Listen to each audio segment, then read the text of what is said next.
We're here today with New York Times best-selling author Terry Goodkind to talk about his newest novel, Fandom. Terry, tell us about the world of Fandom. Well, the world that the books are set in is a sort of a medieval world. And there's magic in this world, but the magic that's in my world is incidental to the story. These are stories about love, romance, adventure, political intrigue, grand scale wars, and sprawling epic adventure. There's a lot of things in the world. Your two main characters, Richard and Kaylin, are extremely popular with readers. Do you think that this is related to your belief that the individual can make a difference? Absolutely. When you're reading a book, you're looking at the soul of an author. He's telling you what he thinks should be normal about mankind. And I believe that heroes should be somebody worth looking up to, what life can be, what's the best of what life can be. And a relationship between two people that's meaningful, what does that mean?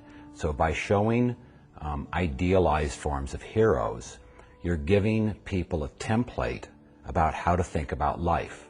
You're giving them your view of life. When you read a story about a person that you intuitively understand that's doing the right thing, that's doing the noble thing, who's being honest, who has integrity, who when you write something, for example, that says the hero, looks into people's eyes when they're talking to them, things like that tell you what a good person is, you understand what a noble individual is and what a hero is.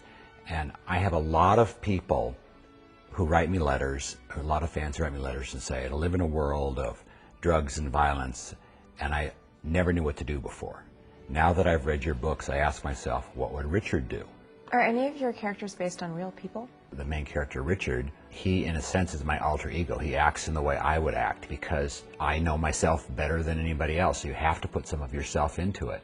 And when you're doing a character who's evil, you have to put yourself in that evil person's place, and you have to think like that evil person.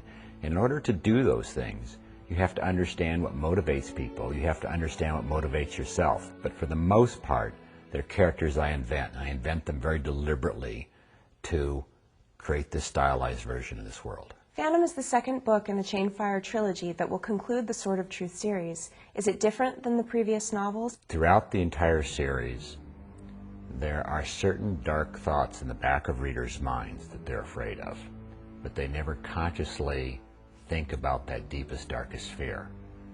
Fandom is the book that those things happen.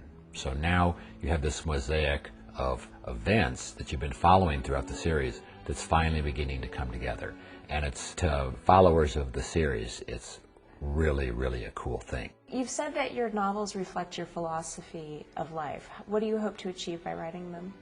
What I hope to achieve by writing novels is to project an image of life worth living, to give people an idea that they can be the best that they can be, that they can rise up and accomplish things that they never thought they could, to give them the idea that just because they face challenges doesn't mean they should give up. What is the significance of the title Fandom? In Chainfire, something happens to Kaylin, and Richard is injured. He wakes up, Kaylin is gone, and no one believes him that he was ever married.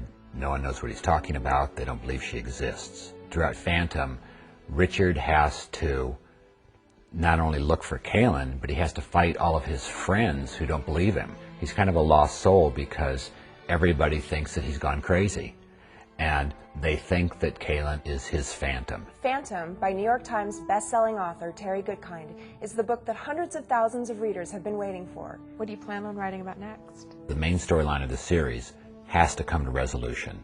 That doesn't mean that I'm going to stop writing about these characters in this world. These are people that I love, I've spent years and years with, that mean a great deal to me.